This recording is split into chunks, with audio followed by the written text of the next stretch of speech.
Hello, I'm Dr. Gary Cash, and today we're going to discuss how to use Paula's Choice Tooth Whitener.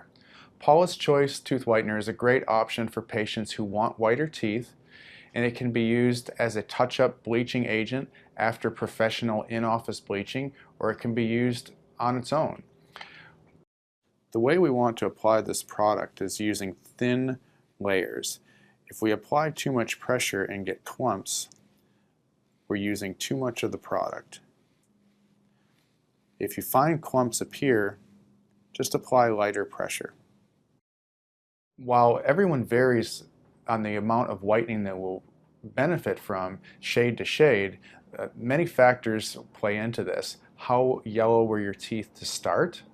How white are they currently? How often do you use Paula's Choice or any other tooth whitener?